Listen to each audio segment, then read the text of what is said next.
Olá, sétimo ano, tudo bem com vocês? Aqui é a professora Kelly e hoje nós teremos uma aula de História. A gente vai fazer um breve apanhado de alguns assuntos que vocês já trabalharam lá no segundo bimestre. Nós vamos dar destaque aqui para o módulo 8, 9, 10, 11 e 12. E apesar de aparentemente, ser muito conteúdo, muita coisa junto, mas vocês vão perceber que são assuntos interligados, e que um é desdobramento do outro.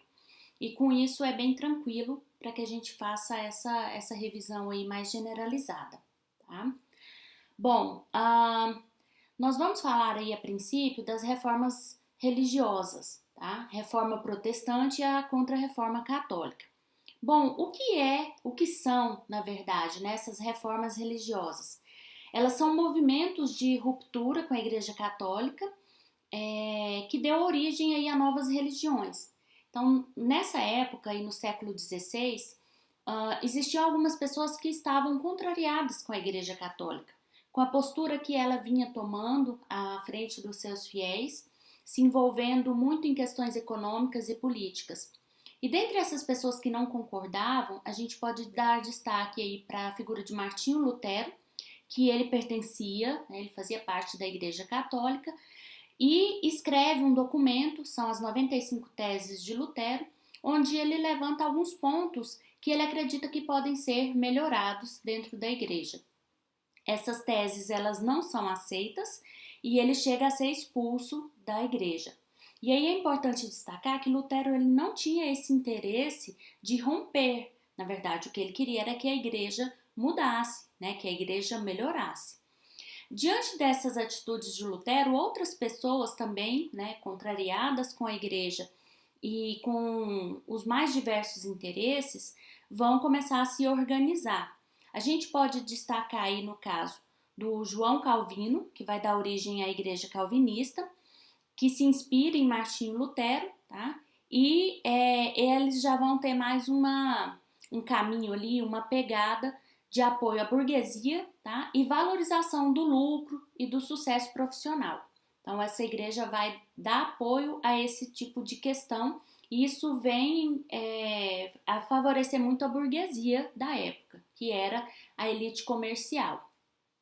Vai ter também a igreja anglicana, que foi criada por Henrique VIII, que tinha algumas questões políticas e pessoais, e por isso ele rompe com a igreja, e monta ali na Inglaterra a igreja anglicana, e são alguns fatores aí importantes da gente destacar. Diante disso, a igreja católica pensa, peraí, se tem tanta gente que está nos atacando, a gente precisa encontrar formas de se defender, de reagir contra o que está acontecendo. É aí nesse contexto que surge a contra-reforma, que foi essa reação da Igreja Católica. Por quê? Porque eles não querem perder espaço, tá? E querem manter o poder que a Igreja exercia na Europa. Eles terão aí algumas atitudes mais firmes, contundentes contra o avanço da reforma, que um deles é o Concílio de Trento, que seria uma reunião com as lideranças da igreja, onde eles estariam estabelecendo algumas coisas que precisavam mudar, que precisavam melhorar para a igreja acompanhar esses novos tempos. Só que o que a gente percebe é que houveram sim algumas mudanças, algumas melhorias, mas em outros aspectos a igreja preferiu manter uma certa rigidez, a manutenção ali de alguns rituais, de alguns dogmas. Então, é nesse contexto aí que a gente vê sobre a reforma protestante e a contra-reforma católica. Bom, nós vamos ver também um outro fator nessa época que vai ser de suma importância, que é a expansão marítima, que seria aí o processo das grandes navegações desenvolvido pela Europa a partir do final do século XIV. Então, as grandes navegações nada mais é do que expedições, tá? Incentivadas aí pelos governos, pelos comerciantes, que saíam mundo afora navegando em busca de mercadorias, de matéria-prima, para estabelecer atividades comerciais. A gente pode destacar aí o pioneirismo português, Portugal é um dos primeiros países a se lançar ao mar e existem alguns fatores geográficos que colaboram com isso, né? Portugal é ali as margens, né? Fica na costa da Península Ibérica, então ali às margens do Oceano Atlântico. Uma outra coisa importante também para destacar nessa expansão marítima é que vai receber aí um forte apoio para as atividades comerciais, vai receber também apoio da própria Igreja Católica, porque elas viam nessas viagens oportunidade de conquistar, né, novos fiéis, e vai haver em busca aí da Igreja Católica a difusão de valores cristãos. Então foram vários fatores que se uniram aí para que essas viagens fossem executadas. Tá? Vai permitir aí o contato entre a Europa e a África, principalmente com a tentativa, né, de contorno do sul africano, do continente africano. Aqui, ó, eu tenho um mapa, eu não sei se dá para vocês verem direitinho, mas a intenção deles, eles fizeram essa viagem, né? Saíram aqui e contornaram o continente africano até chegar na região das Índias.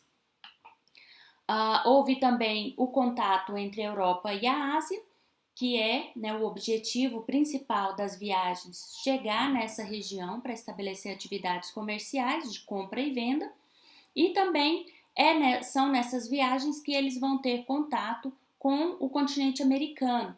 Tá? Então, voltando aqui no nosso globo, eles vão sair aqui da Europa. Tá? A princípio, a proposta era sair pelo Ocidente, dar a volta e chegar pelo Oriente aqui na região das Índias. Né? Só que no caminho eles encontraram, né, um continente, que é o continente americano. Então é nesse contexto que a gente vê aparecendo aí essa novidade, esse fato que vai trazer grande mudança para a população mundial.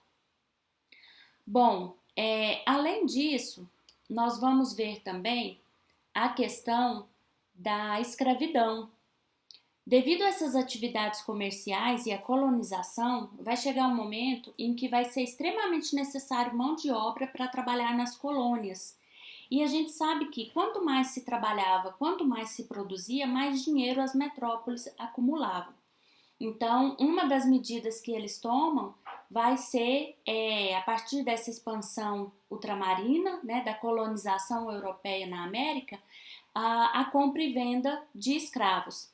E essa rota do tráfico negreiro, ela vai acontecer principalmente, saem da Europa, pega os escravos, né, as pessoas escravizadas, na verdade, na África e as levam para a América para serem vendidas, né, e também para o trabalho necessário aí para ser realizado.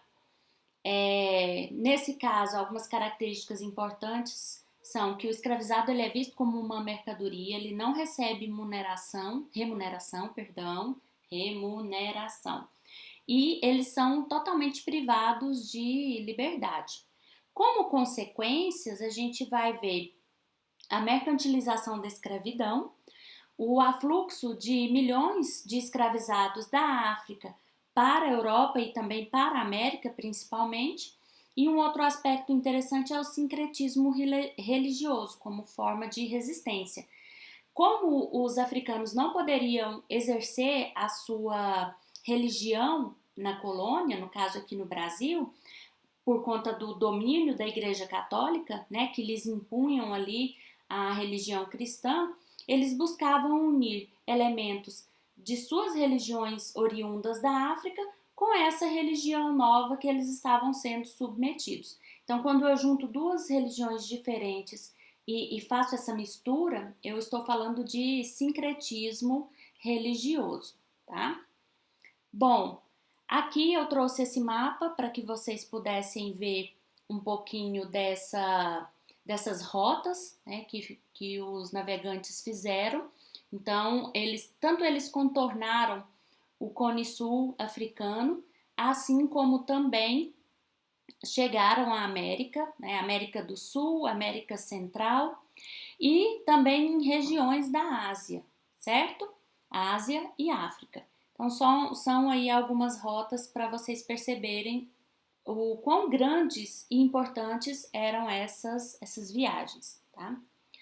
Bom, aqui nós vamos ver nessa imagem que nos traz a forma, né, com que as pessoas trazidas da África elas eram tratadas, submetidas aí a um trabalho, a uma exploração e que se a gente for parar para analisar, a escravidão ela é uma das piores atrocidades que a humanidade pode cometer contra si mesma.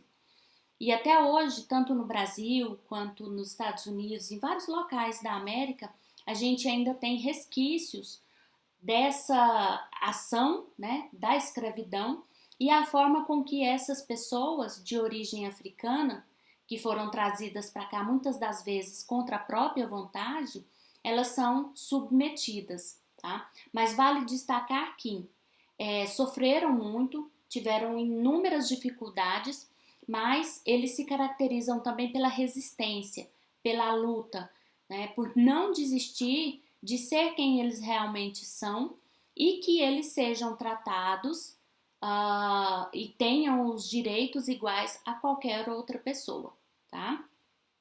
Bom, essa imagem aqui eu trouxe para vocês porque ela ilustra bem esse processo que o Brasil viveu e vive até os dias atuais, né? Passou ali pelo período da escravidão, 1888, com a assinatura da Lei Áurea, a escravatura ela passa a ser abolida no Brasil, não existe mais, porém a gente ainda vive traços de vários aspectos deixados aí pela escravidão, como a discriminação, o preconceito, que ainda estão muito presentes na nossa sociedade. Mas a gente precisa acreditar que com luta, com dedicação, com amor ao próximo e com respeito acima de tudo, logo, logo essa é uma fase, uma etapa que a gente vai conseguir vencer no nosso país, tá bom? Bom, meus amores, então é isso. É um breve apanhado aí do que vocês já estudaram. Espero que tenham gostado. Um beijo, fiquem com Deus, tá? Bye, bye.